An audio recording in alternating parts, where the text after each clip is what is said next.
Bonjour à tous, enchanté. Bienvenue pour ce webinaire à l'occasion du School MDM. Je suis Arad Saïd, chef de projet relations clients au sein de YouKnowWhy et j'ai le plaisir de co-animer cet atelier en compagnie de Anne-Laure, chef de produit Bonjour Arad. spécialisée sur School MDM. Merci Anne-Laure de nous accompagner à l'occasion de ce webinaire qui va avoir pour sujet principal le School MDM. Ensemble, on va passer un peu moins d'une heure à visiter le School MDM et voir ce qu'il est possible de faire ensemble. En termes de sommaire, j'aimerais d'abord rentrer sur une petite introduction afin de vous présenter très rapidement ce que c'est que la Suite School et on va vous montrer comment se connecter. Par la suite, on rentrera dans le vif du sujet en cette fois-ci nous concentrant sur le School MDM et ses fonctionnalités. Donc, à travers mes échanges avec les enseignants, j'ai pu récolter tout un tas de cas de figure ou de questions qui m'a été le plus remonté parmi les collègues enseignants. Et on espère vous donner des clés de compréhension sur comment réaliser ces différentes manipulations et gérer au mieux votre parc de tablettes. Et enfin, en troisième partie, on sera sur la partie questions-réponses et on prendra le temps d'un échange entre nous afin d'y répondre. Est-ce que c'est bon, Parfait, bon comme ça? Arad. On y va? Alors, en première partie, on va rapidement introduire ce webinaire avec au final, cette fameuse question, pourquoi assister à ce webinaire? C'est la véritable question aujourd'hui. C'est si vous êtes référent numérique ou simplement responsable d'organisation, vous avez tout intérêt à venir assister à ce webinaire afin d'obtenir les clés de compréhension de l'outil et de savoir qu'est-ce qu'il est possible de faire via le School MDM. Ça va être littéralement le moment pour apprendre à mieux utiliser notre outil et voir ce qu'il serait possible de mettre en place au sein de vos établissements respectifs. Petit rappel, au final, qu'est-ce que c'est que la Suite School? La Suite School, d'abord, c'est un ensemble de logiciels composé de justement 4 logiciels. Le School MDM qu'on va voir en particulier un peu plus tard dans la présentation, mais également School Class, School Partage et School Application. Et l'ensemble de ces logiciels, on y accède depuis un site internet qui est à savoir apps.school.com. Alors je vous invite fortement de votre côté à enregistrer en favori ce fameux site internet afin de pouvoir accéder à la Suite School. Mais au final, School Class, en quelques mots, School Class, c'est l'outil qui va vous permettre de visualiser les tablettes de vos élèves, de pouvoir verrouiller et déverrouiller les tablettes et également de pouvoir partager un lien URL directement sur les tablettes de vos élèves. Donc autrement dit, pouvoir ouvrir un site internet en un clic sur l'ensemble des tablettes de vos élèves. La Suite School, c'est également School Application. School Application qui est avant tout un catalogue sur lequel, en tant qu'enseignant, vous allez avoir la possibilité de rechercher, de consulter plus de 400 applications disponibles au téléchargement, mais également d'avoir un aperçu sur chacune de ces applications, et donc de pouvoir vous faire une petite idée sur quels sont les avantages, les plus-values à utiliser telle ou telle application avec vos élèves. Et enfin, de pouvoir suggérer une application à ajouter au catalogue déjà présent. Et la dernière rubrique qui est School Partage. School Partage, c'est tout simplement votre espace personnalisé, votre espace de stockage sur lequel vous allez pouvoir importer, partager, mais également organiser votre espace de travail. C'est à travers School Partage que vous allez pouvoir télécharger et récupérer en masse les productions des élèves.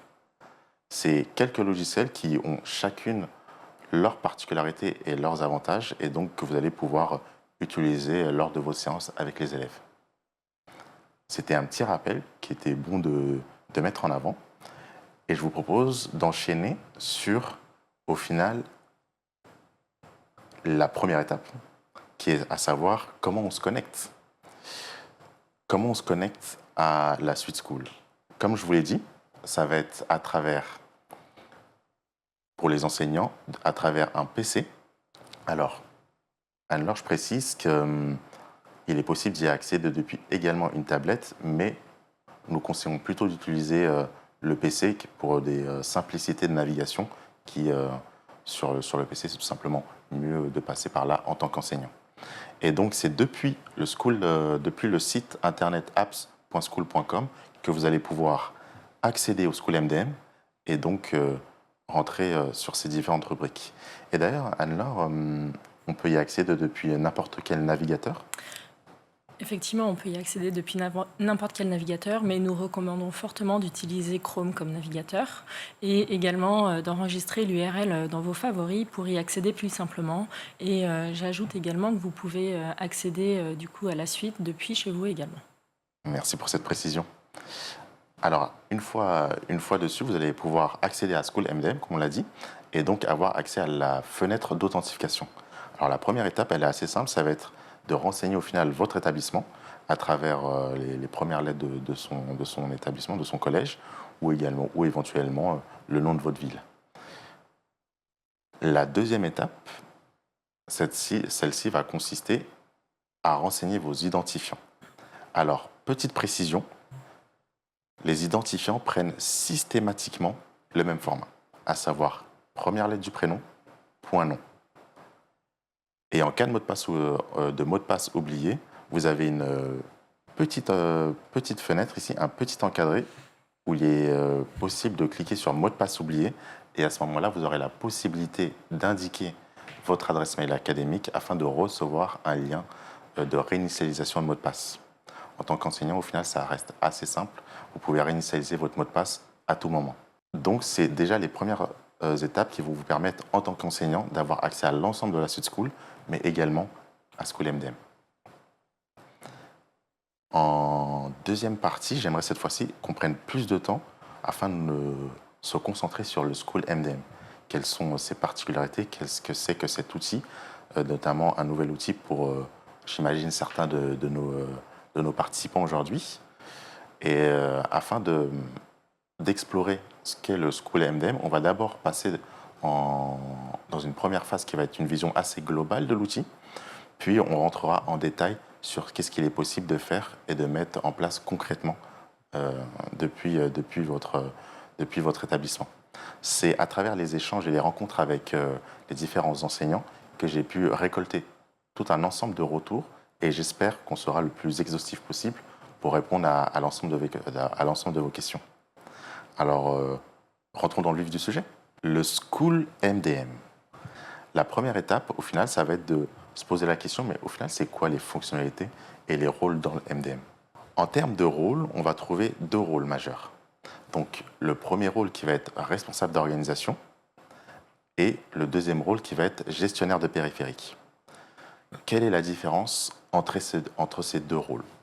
Alors, le responsable d'organisation, au final, c'est un rôle qui est attribué au référent numérique, mais également au chef d'établissement, et sur lequel vous allez avoir accès à différents droits, différentes possibilités.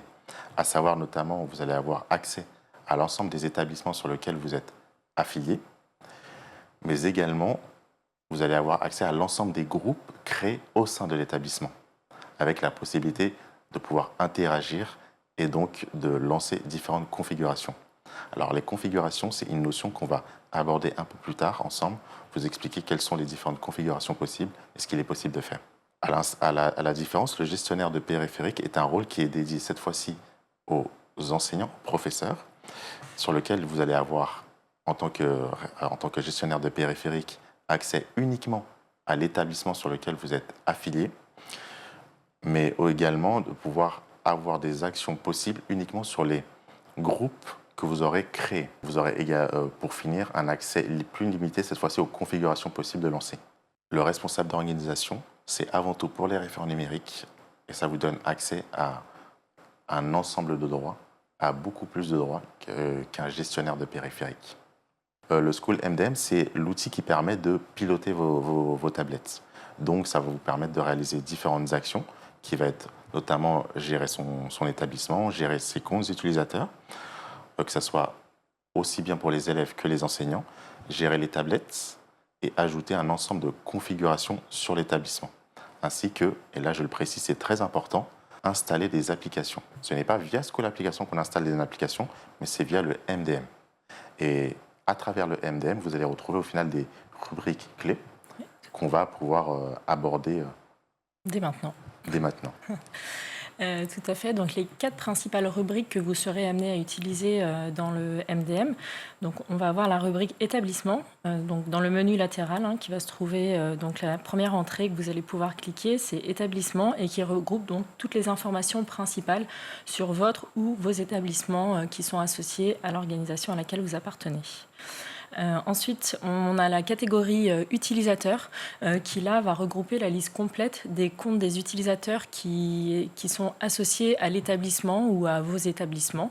Troisième rubrique très importante dans l'usage du MDM, ça va être la rubrique terminaux qui permet de retrouver la liste intégrale des tablettes de votre établissement ou de votre organisation.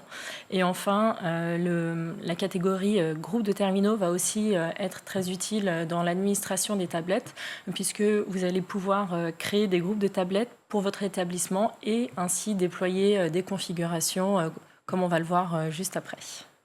Et justement, pour enchaîner sur les configurations, on a un ensemble de configurations possibles Oui. de réaliser via le MDM en tant que référent numérique. J'aimerais cette fois-ci qu'on s'attarde un peu plus en donnant une liste exhaustive de ce qu'il est possible de faire en tant que référent. Et pour cela, j'aimerais que tu prennes le temps de nous expliquer.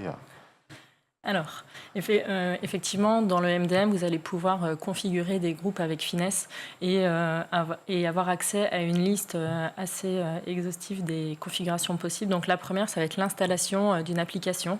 Donc, comme le disait Arad, vous pouvez consulter le catalogue sur School Application, mais vraiment pour l'installation d'une application, il faut passer il faut la faire depuis le MDM.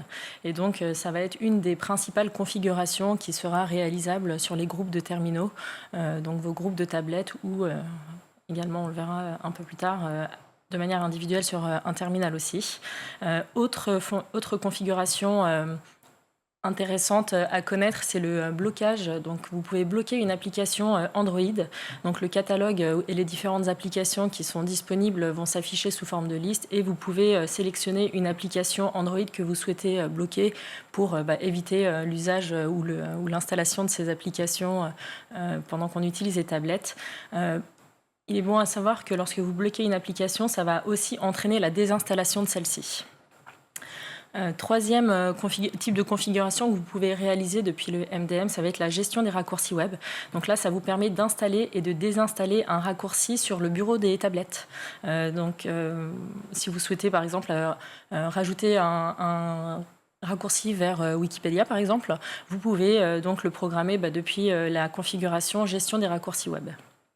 On va également pouvoir, depuis la gestion des configurations, gérer les accès aux paramètres, donc pour restreindre certains paramètres de la tablette. Par exemple, ça va être restreindre le changement d'un fond d'écran ou interdire bloquer le changement de la date ou l'heure ou même bloquer la réinitialisation de la tablette pour ne pas rendre ces actions possibles. Donc il y a vraiment une liste exhaustive de paramètres qu'on peut bloquer. On vous donne quelques exemples ici, mais il y en a d'autres. Une autre des configurations qu'on peut réaliser depuis les MDM, ça va être le nettoyage des tablettes. Donc nettoyer les tablettes, c'est vraiment effacer les données qui sont présentes sur les tablettes à distance. Donc c'est une commande qui permet d'effacer tout ce qui va être historique du navigateur, cache des applications et également les fichiers et dossiers qui ont été ajoutés par l'utilisateur. Et une dernière fonctionnalité, configuration qui peut être utile dans l'administration de vos groupes de tablettes, ça va être vraiment la programmation de l'arrêt des tablettes, où là, vous pouvez programmer un horaire pour que les tablettes s'éteignent automatiquement. Merci Anne-Laure. J'aimerais rebondir. Tu as parlé notamment de la possibilité de nettoyer les tablettes. Oui. Je sais qu'en fin d'année, ça peut être une très bonne occasion de remettre entre guillemets sa tablette à neuf pour la rentrée. Est-ce qu'il est possible de réaliser cette commande même si la tablette est éteinte ? Alors non, si la tablette n'est pas connectée, la commande ne se fera pas. En revanche, si la tablette est allumée dans un délai de 7 jours, là, la commande sera lancée automatiquement. Les données seront effacées lorsque la tablette sera connectée. D'accord. Et à l'instar, j'aimerais aussi rebondir sur l'une des configurations que tu as mis en avant, à savoir pouvoir programmer l'arrêt des tablettes. Oui. Est-ce qu'il est également possible de programmer son allumage? Malheureusement, il n'est pas possible de programmer l'allumage des tablettes, c'est vraiment uniquement l'arrêt des tablettes. D'accord. Afin de recevoir la configuration, on a besoin que la tablette, au final, soit allumée et Tout à connectée. fait. D'accord. De la même manière que pour nettoyer les données. Très bien. Merci beaucoup. Afin d'enchaîner, j'aimerais cette fois-ci qu'on rentre sur des cas d'usage assez concrets en établissement que j'ai eu l'occasion d'entendre auprès des enseignants. Et là, au final, l'un des cas majeurs, le premier cas que j'entends le plus souvent, c'est celui du mot de passe oublié. Le mot de passe oublié, qui est un véritable cauchemar quand on se retrouve avec les élèves devant nous et que un ou deux élèves, mais peut-être plus, auraient oublié son mot de passe. Donc, savoir au final comment je fais pour réinitialiser le mot de passe d'un utilisateur en tant que référent numérique et donc de pouvoir donner l'accès à l'ensemble de la suite pour les élèves. Alors juste, je précise que ce qu'on va montrer, c'est une manipulation qui est avant tout à destination des élèves. Donc savoir modifier le mot de passe d'un élève, lui, l'enseignant, peut très bien modifier le mot de passe en autonomie via la fonctionnalité mot de passe oublié, comme on l'a montré précédemment. Mais donc, j'aimerais d'abord qu'on rentre en détail sur comment je fais, au final, pour modifier le mot de passe d'un élève. Alors, pour réinitialiser le mot de passe d'un utilisateur et donc d'un élève, première étape, il faut cliquer dans le menu latéral sur la rubrique utilisateur qu'on vous a présenté tout à l'heure. Une fois que vous êtes dans la rubrique utilisateur, si vous souhaitez retrouver plus facilement l'utilisateur, il est possible de le rechercher donc, dans la barre de recherche en tapant son nom, son identifiant. Enfin, vraiment, là, c'est en fonction des informations dont vous disposez pour retrouver plus facilement l'utilisateur recherché. Une fois que vous avez l'utilisateur pour lequel vous souhaitez modifier le mot de passe, vous cliquez sur les trois petits points qui sont au bout de la ligne et là, l'item réinitialiser le mot de passe va s'afficher et vous cliquez dessus. Alors, juste avant d'enchaîner, petite question, est-ce que les enseignants peuvent également, les gestionnaires de périphériques peuvent également changer le mot de passe des élèves? Alors, l'enseignant peut changer depuis le MDM son mot de passe uniquement pour lui, donc sur son compte. En revanche, pour les élèves, c'est vraiment uniquement le référent numérique qui peut réaliser cette action. Donc, nous vous invitons vraiment à vous rapprocher du référent numérique et à lui donner les informations de l'utilisateur pour lequel vous souhaitez modifier le mot de passe. Ok, merci pour cette précision. Et du coup, pour enchaîner, donc à la suite de la troisième étape, on va enchaîner sur la quatrième. La quatrième étape, effectivement, une fois que vous avez cliqué sur réinitialiser le mot de passe, il y a une fenêtre qui s'ouvre et qui va vous permettre de renseigner le nouveau mot de passe pour l'élève. Donc bien évidemment en respectant les critères qui sont attendus et qui sont précisés donc, sous les champs de saisie. Et une fois que vous avez saisi le nouveau mot de passe, que vous l'avez confirmé, vous pouvez donc valider la réinitialisation et communiquer le nouveau mot de passe à l'élève pour qu'il puisse se connecter. Très bien. Donc au final, en quelques clics, ça permet de rapidement changer le mot de passe et de déverrouiller une situation qui aurait pu être problématique. Tout à fait. Merci Anne-Laure. Avec Alors, plaisir.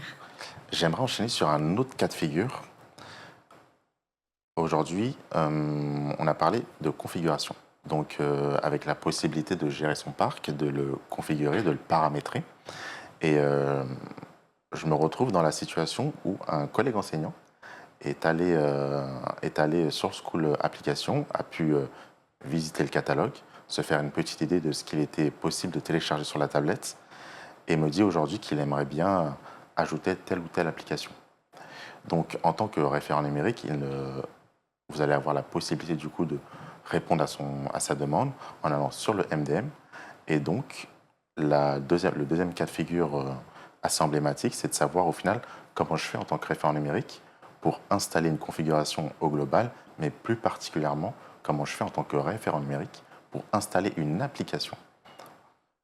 Et pour ça, on va voir les différentes étapes à suivre, à savoir, alors si tu pouvais nous en parler. Donc oui, effectivement, pour installer une configuration et notamment une application sur l'établissement, donc il faut vous rendre dans la rubrique établissement, donc en cliquant sur établissement dans le menu latéral. Une fois que vous accédez à la page, vous cliquez sur l'onglet groupe de terminaux qui va vraiment permettre de déployer cette application sur on va dire l'ensemble de votre établissement. Ensuite, vous cliquez sur ajouter une configuration. Ah, donc là, au final, on agit à l'échelle de l'établissement. Mais c'est quoi l'avantage d'installer une configuration sur tout un établissement? L'avantage que ça va avoir, c'est que ça va vous permettre de déployer sur les tablettes une configuration en quelques clics et vraiment en ne faisant qu'un seul paramétrage. Et cette configuration va s'appliquer sur toutes les tablettes du groupe Ok, et donc de l'établissement. d'accord. Et donc, une fois la troisième étape effectuée, on passe du coup à la suite, qui est la quatrième étape. Donc la quatrième étape, vous allez avoir une fenêtre qui s'ouvre et qui va donc vous proposer la liste des configurations que vous pouvez réaliser. Et donc là, dans le cas qu'on souhaite résoudre, on va cliquer sur Installer une application. D'accord. Et ensuite, pour finir, Et donc, une fois qu'on a cliqué sur Installer une application, il y a la liste des applications qui sont disponibles. Il suffit de sélectionner l'application que vous souhaitez installer. Donc là, on a sélectionné 2 applications et vous cliquez sur Valider. Et ensuite, on a bien la confirmation des 2 applications que l'on souhaite installer. Et il suffit de cliquer sur Installer pour que la commande soit lancée et que les applications soient donc installées sur les tablettes. très bien. Et est-ce que tout le monde peut installer des applications? Non, pour l'installation des applications au niveau d'un groupe de terminaux, il faut vraiment se rapprocher du référent numérique qui est habilité à le faire, car c'est lui qui pilote le parc de l'établissement global. Ensuite, vraiment, ça va être le référent numérique, le réflexe numéro 1 à avoir pour l'installation des configurations. Très bien. Et qu'est-ce qui se passe si je ne trouve pas l'application que je veux dans la liste? Alors, si vous n'avez pas l'application que vous souhaitez dans la liste, il faut vous rendre sur School Application pour soumettre une demande d'application à nos équipes en interne qui vont pouvoir étudier la demande. Merci pour la précision. Alors au final, bah, c'est une différentes étapes au final assez simples à réaliser afin d'installer une application sur l'ensemble de ces tablettes. Fini le cauchemar de la clé USB tablette par tablette. Ça, j'en ai souvent entendu parler et j'avoue que même moi, ça me fait peur un peu de mon côté de savoir le temps passé à aller de tablette en tablette avec la clé USB, ça peut prendre beaucoup de temps. Quand on a 5 ou 6 tablettes, ça va, mais quand on en a 20, 30, 40, ça peut prendre vraiment, vraiment beaucoup de temps. Et là, on a vu au final comment réaliser une installation d'une application à l'échelle d'un établissement. L'un des cas de figure que j'ai pu observer également en discutant avec les enseignants, c'est l'organisation mise en place dans les établissements. Aujourd'hui, j'ai eu l'occasion de voir des enseignants dédier des chariots à des pôles de l'éducation. Avoir un chariot langue, un chariot sciences, un chariot sport, et de se dire, bah, ok, ils se sont tournés vers moi en se disant, bah, ok, moi j'aimerais pouvoir installer une application de maths par exemple, mais potentiellement mon application de maths, elle ne va pas intéresser mon professeur de français. Mon application de PS, elle ne va pas forcément intéresser mon prof de techno. Donc j'aimerais pouvoir installer une application sur un groupe de tablettes en particulier, afin de optimiser l'espace des tablettes et ne pas saturer d'applications l'ensemble de nos terminaux. Et pour ça, on va voir ce fameux cas de figure, comment faire pour créer un groupe de tablettes au sein du MDM et donc de configurer vraiment à l'échelle d'un groupe de tablettes. Et au final, est-ce que tu pourrais nous en dire un peu plus sur les différentes étapes à suivre pour pouvoir réaliser la création de ce fameux groupe en question? Alors, pour paramétrer donc un groupe de tablettes, là, il faut se rendre dans le menu latéral, donc dans la rubrique groupe de terminaux. Une fois que vous avez cliqué sur groupe de terminaux, vous cliquez sur ajouter un groupe de terminaux. Et là, il va y avoir une fenêtre qui s'ouvre et qui va vous permettre donc déjà de saisir le nom du chariot que vous souhaitez cliquer. Donc là, on est sur, par exemple, une valise que l'on souhaite dédier aux langues. Donc on va le nommer valise langue. Et il est important de sélectionner au niveau du menu déroulant le type chariot pour vraiment identifier que ça va être ce chariot et donc ce groupe de tablettes dédiées aux langues. Donc une fois ces étapes réalisées, vous cliquez sur On va enchaîner. LD, tout à fait. Hop, pardon. Et donc, sur la prochaine étape, on va se retrouver... Ouais, on arrive, pardon. On arrive donc sur... donc on a notre chariot qui a été créé et donc là, il va falloir associer des tablettes à ce chariot. Donc il faut cliquer sur l'onglet liste des terminaux et là donc vous allez avoir la liste des terminaux qui sont disponibles dans votre établissement et que vous pouvez donc associer à ce chariot, à ce groupe de tablettes. Donc vous sélectionnez 1, 2, 3 items ou tous. Vous cliquez ensuite sur ajouter. Et donc là, vous avez votre groupe de tablettes qui a été créé. Très bien. Et là, petite question d'ailleurs, que se passera-t-il si je lance une configuration sur le groupe que je viens de créer? Alors, du coup, la configuration sera vraiment déployée uniquement sur le chariot qui vient d'être créé. Donc, que ce soit une application ou toute autre commande qui a été lancée, elle ne se fera que sur les tablettes qui appartiennent à ce groupe. Très bien. Et est-ce que j'ai la possibilité de modifier ou de supprimer ce groupe après coup? Oui, tout à fait. Il est possible de modifier le nom de la tablette ou les éléments qui constituent ce groupe, pardon, et également de le supprimer. Alors, dernière petite question, éventuellement, ça je ne l'ai jamais fait. Si je supprime une tablette de ce groupe, est-ce que ça supprime la tablette de l'établissement? Non, rassurez-vous, en supprimant le groupe, vous ne supprimez pas les tablettes qui sont associées à l'établissement, mais uniquement le groupe de tablettes. Ok, donc pas de panique. bêtises, Pas de pas de panique. panique. Pas de panique. Il est possible de supprimer un groupe et de garder toutes ces tablettes dans son établissement. Très bien, merci beaucoup Anne-Laure. L'un des autres cas de figure que j'aimerais aborder cette fois-ci, c'est celui de l'autodiagnostic. Il m'est déjà arrivé d'entendre auprès des enseignants qu'une application, par exemple Google Chrome, ne fonctionnait plus du jour au lendemain. Impossible d'accéder à tel ou tel site, alors qu'il marchait encore très bien il y a quelques semaines. Et pour cela, l'une des choses que j'aimerais qu'on aborde maintenant, c'est la possibilité de vérifier au final l'état d'une tablette. Donc, savoir réaliser un premier autodiagnostic en tant que référent numérique sur la potentielle raison de ce bug qui serait apparu du jour au lendemain. Et pour cela, j'aimerais qu'on cherche à apprendre à connaître les applications installées sur une tablette ainsi que les versions disponibles. Est-ce que tu peux nous en dire un peu plus? Oui, alors donc là, pour connaître, vérifier les applications d'une tablette, il va vraiment falloir aller regarder terminal par terminal, donc tablette par tablette. Et pour cela, il faut cliquer sur donc la rubrique terminaux dans le menu latéral. La liste des différents terminaux associés à votre établissement va apparaître. Et donc, dans la liste des tablettes, vous cliquez sur la tablette concernée. Ok. Ce qui va nous permettre de basculer.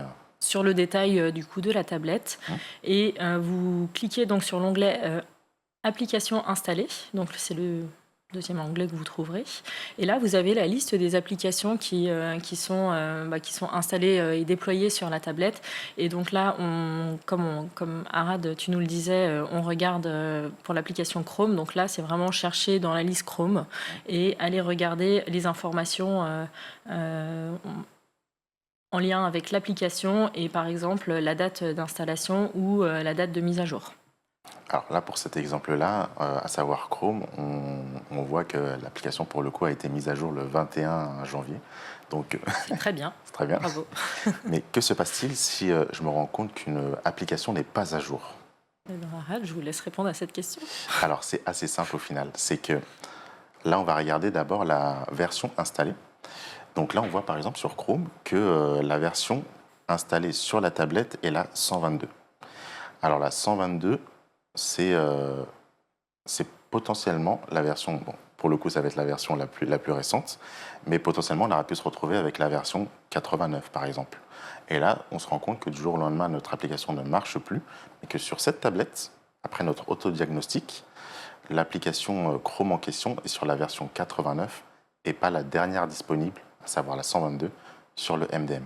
Et pour cela, si on découvre qu'elle n'est pas à jour, la première chose qu'on peut faire après cet autodiagnostic est d'aller dans l'établissement, sélectionner éventuellement l'application Chrome et vérifier, lorsqu'on réalise la manipulation d'installation d'application, si une version plus récente que la 89 est disponible dans le MDM. Et là, on va se rendre compte que, bah oui, techniquement, on a une version Chrome de 122 disponible à l'installation pour les tablettes. Et là, ça va nous permettre, pour le coup, d'installer la dernière version disponible et donc de mettre à jour notre application en question sur nos tablettes. À savoir, petite précision importante, si vous installez une version plus récente de l'application, cela ne va pas créer de doublons. Vous allez tout simplement écraser la version antérieure qui sera pour le coup remplacée par la version plus récente de l'application. Donc ça va être déjà une première façon de vérifier si on dispose bien de la dernière version disponible de l'application qui se mettrait à ne plus fonctionner du jour au lendemain. Et donc, après coup, après cet autodiagnostic, de réaliser une première étape pour vérifier si, en mettant à jour l'application, cela permet de résoudre notre problématique. Ça a été le cas dans certains de mes échanges avec les enseignants qui m'ont remonté que des sites comme La Cuisinière ne fonctionnaient plus du jour au lendemain, mais c'était tout simplement parce que leur navigateur n'était pas à jour. Moyen simple d'autodiagnostiquer les tablettes. Exactement. Même si, j'insiste encore, vous avez toujours la possibilité de se tourner vers nous pour nous poser les questions, bien évidemment. Et ça nous permet de rebondir justement pour aller plus loin. Pour aller plus loin, on va mettre également à disposition, en plus de cette présentation, une fiche boîte à outils qu'il est bon d'avoir et de mettre de côté afin que vous puissiez aussi en autonomie redécouvrir la Suite School et éventuellement notre chaîne YouTube sur laquelle vous allez retrouver quelques tutos ainsi que notre newsletter sur laquelle je vous invite fortement à vous inscrire afin d'obtenir des informations sur l'évolution de la Suite School et 2-3 bonnes pratiques à mettre en avant. Enfin, j'insiste encore sur un point et sur lequel je pense que je ne cesserai de le répéter encore et encore. Je vous invite fortement, en cas de questions, en cas de besoin, à nous contacter. Vous avez la possibilité de nous contacter depuis le site d'assistance qui s'affiche juste en bas et éventuellement également par mail. Vous avez un chef de projet dédié au sein du département, prêt à répondre à vos questions, prêt à aller à votre rencontre, à se déplacer et qui littéralement adore discuter avec vous. Ce chef de projet en question, c'est moi. Donc vraiment, j'insiste, n'hésitez pas à nous contacter et je me ferai vraiment une joie de discuter avec vous et de vous accompagner au mieux à la prise en main de notre logiciel. Alors, si vous avez des questions, je vous écoute. En régie, si vous avez des questions éventuellement. La question, si un élève change d'établissement en cours d'année, que se passe-t-il? Alors, la gestion des utilisateurs au sein du MDM a été automatisée au sein du département. Donc, en tant que référent numérique, vous n'avez pas d'action à réaliser. Tout sera fait automatiquement, mis à jour, et l'élève se verra créer un compte automatiquement au bout de quelques jours. Si ce n'est pas le cas, une fois de plus, je vous invite à nous contacter et on verra au cas par cas ce qu'il en est. Mais en tout cas, de votre côté, rien à faire, tout se fait automatiquement. Alors, une autre question, que se passe-t-il si un nouvel élève arrive en cours d'année? Pareil, même cas de figure, tout est automatisé, donc il se verra créer un compte au bout de quelques jours. Et encore une fois, si ce n'est pas le cas, je vous invite à nous contacter et on verra ça ensemble. Alors, autre question, sur le MDM, on retrouve on peut retrouver une application avec plusieurs numéros de version. Au final, laquelle installer, celle sans numéro ou celle avec un numéro. Par principe, installer systématiquement l'application avec le numéro le plus important. C'est la version la plus à jour. Alors, une autre question, serait-il possible de pouvoir programmer l'arrêt d'une tablette un jour précis et pas systématiquement jour après jour? Donc, éventuellement, ça ressemble pas mal à une demande d'évolution.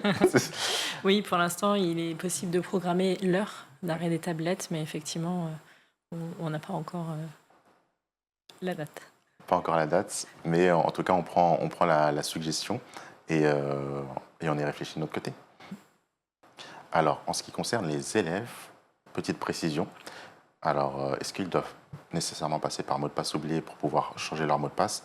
Non. Alors, le mot de passe oublié, c'est une fonctionnalité qui est à destination des enseignants.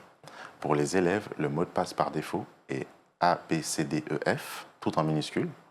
Et à la première connexion, on va leur demander de réinitialiser leur mot de passe. Ça va être obligatoire, et c'est ainsi que les élèves vont pouvoir, cette fois-ci, configurer leur mot de passe et choisir ce qu'ils désirent mettre ce qu'ils désirent garder tout au long de l'année. Oui. À savoir que, bien évidemment, si l'élève oublie son mot de passe, ça arrivera à tout le monde, ça m'arrive même à moi, j'oublie systématiquement mon mot de passe. Vous aurez toujours la possibilité, en tant que référent numérique, de modifier le mot de passe de l'élève, comme on l'a montré un peu plus tôt dans la présentation. Et on précise que ce sera de manière générale l'unique manière de modifier le mot de passe de l'élève, puisqu'il n'y a pas d'email pour les élèves. Donc ils ne peuvent pas utiliser le parcours mot de passe oublié. Exactement, merci Anne-Laure. Est-il possible de recevoir le rôle de responsable d'organisation en tant qu'enseignant? Alors, c'est possible. Nous, on a l'accès, les pouvoirs de changer les rôles. Par principe, on ne va pas le donner à tous les enseignants, mais effectivement, au cas par cas, il est possible de vous donner accès à ce rôle-là, et afin que vous puissiez avoir également la main sur tout ce qui va être modification de mot de passe ou éventuellement installer une application en tant qu'enseignant ayant la nouvelle casquette de responsable d'organisation. Mais attention, encore une fois, j'insiste, c'est un rôle qu'on ne va pas pouvoir donner à l'ensemble des enseignants. Tout à fait, puisque c'est le rôle de référent numérique au final. Exactement. En régie, est-ce qu'on a d'autres questions? Alors en régie, on me semble qu'on a fini avec nos questions. Okay. Encore merci pour votre participation. J'espère qu'on a pu répondre à l'ensemble de vos questions, à vous donner les fameuses clés de compréhension sur l'outil du MDM, sur ce qu'il est possible de faire dès maintenant de votre côté. Et encore une fois, je vous invite, et je ne le répéterai jamais assez, à nous contacter. Je serai ravi de pouvoir échanger avec vous et de vous accompagner dans la prise en main de nos logiciels. Et dernière précision, le replay sera bien sûr envoyé à la fin de ce webinaire. Et j'insiste également, l'ensemble des documents qui vous sont présentés vous seront non seulement envoyés par YouKnowWhy, mais toutes les fiches, astuces, les bonnes pratiques, les manipulations qu'il est possible de faire, tout est au final fait et envoyé à l'académie, qui le met à disposition depuis le parcours Moodle. Donc, petite astuce, je vous invite fortement à aller à la fois sur le site d'assistance, mais également sur votre parcours Moodle, sur lequel vous pourrez retrouver tout un tas de bonnes informations à avoir en tête. Merci Anne-Laure. Merci Arad. Et je vous dis donc bientôt. à bientôt. Oui. Au revoir. Au revoir. Au revoir.